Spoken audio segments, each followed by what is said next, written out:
C'est pourquoi vous devez rester calme, tranquille, apaisé, assuré, confiant, patient, car votre temps viendra et votre moment se présentera. Et quand le moment de votre temps sonnera, personne ne pourra interdire, refuser, combattre, arrêter, empêcher, attaquer, manipuler, bloquer ce que Dieu, ton Dieu, a décidé, a arrêté, a ordonné pour toi dans ce moment.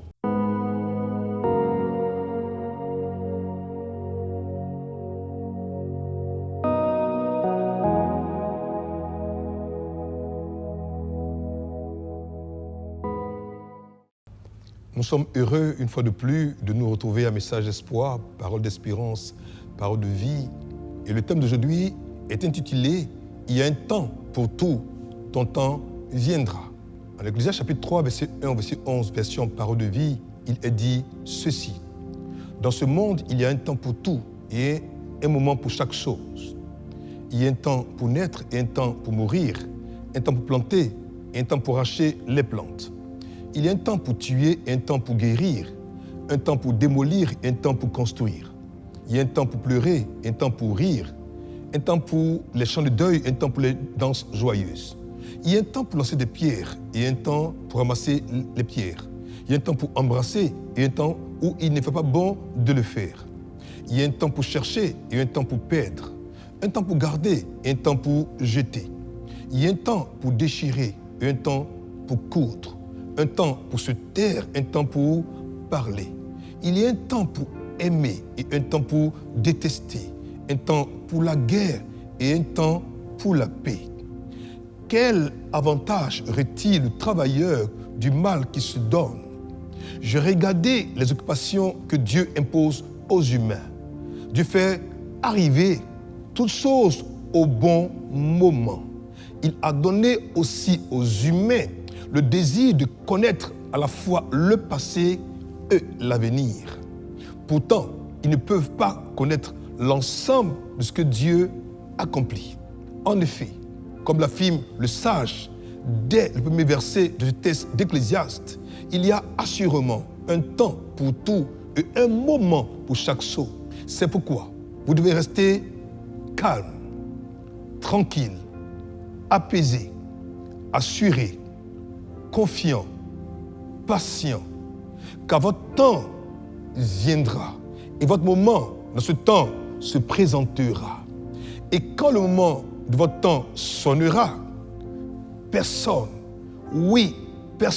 ne pourra vous interdire ou refuser ou combattre ou arrêter ou empêcher ou attaquer ou manipuler, encore moins bloquer ce que Dieu, ton Dieu, a décidé, a arrêté, a ordonné pour toi dans ce moment de ton temps qu'il a planifié.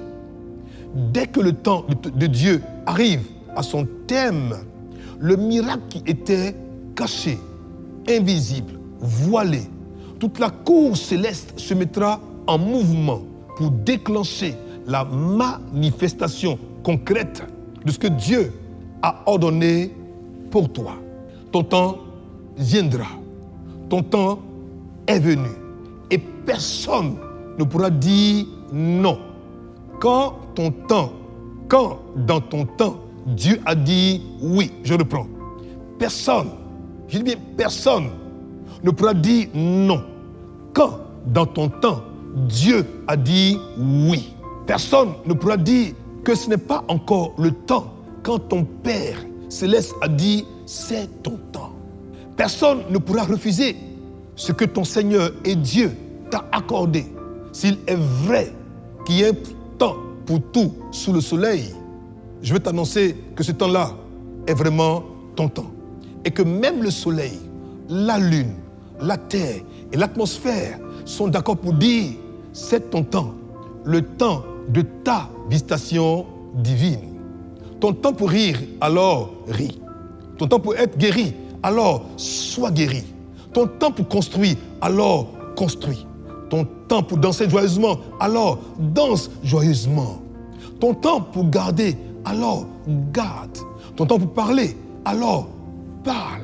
Ton temps pour aimer, alors ouvre ton cœur à l'amour. Ton temps pour la paix, alors fais la paix. Je dis bien, fais la paix. Je te dis assurément aujourd'hui, chers frères, chères sœurs, aujourd'hui ton Dieu agit et ce temps est favorable pour que tu vois Dieu agir pour toi. Ce temps est ton temps et ce moment est ton moment. Prions le Seigneur. Seigneur, nous sommes très heureux encore d'avoir suscité cette envie de prendre conscience que tu l'as fait et que tu as préparé déjà dans ta préscience un temps spécial et parfait pour accomplir ce que de main de maître tu as réalisé pour tes enfants. Merci pour cette bénédiction qui est manifeste maintenant.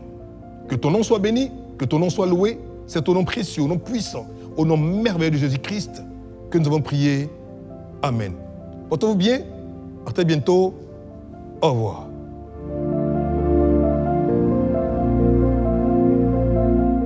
Pour vous qui nous suivez et qui nous avez suivi un message d'espoir aujourd'hui et qui avez pris la résolution de donner et d'offrir votre vie au Seigneur Jésus-Christ de Nazareth, priez comme ceci après moi.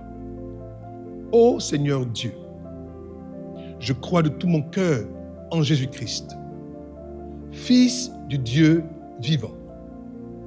Je crois qu'il est mort pour moi et que Dieu l'a ressuscité des morts. Je crois qu'il est vivant aujourd'hui. C'est pourquoi je confesse de ma bouche que Jésus-Christ est le Seigneur de ma vie à partir d'aujourd'hui. Par lui et en son nom, j'ai la vie éternelle. Je suis né de nouveau. Merci Seigneur d'avoir sauvé mon âme. Je suis désormais un enfant de Dieu. Alléluia. C'est tellement pour vous qui étiez chrétiens et étiez chrétiennes, mais êtes partis pour une raison ou pour une autre, qui avez aujourd'hui écouté message d'espoir. Vous qui voulez revenir au Seigneur, vous aussi, prions ceci. Père, merci de faire de moi à nouveau ton enfant. Merci de me pardonner à nouveau, de me restaurer à nouveau, de me guérir à nouveau. Je reviens à toi le cœur repentant et je ressoumets ma vie à la Seigneurie du Seigneur Jésus-Christ de Nazareth. Je réactive en moi la vie éternelle. Et je sais, Père, que tu m'as déjà pardonné. Mais Seigneur, pour la paix, pour la vie, pour la victoire et pour la sanctification que tu m'as accordée, gloire soit rendue. C'est au nom précieux de Jésus-Christ de Nazareth que je suis à nouveau enfant de Dieu. Alléluia. Que Dieu te bénisse, que Dieu te garde et qu'il t'accorde sa paix et son shalom. Portez-vous bien, à très bientôt. Au revoir.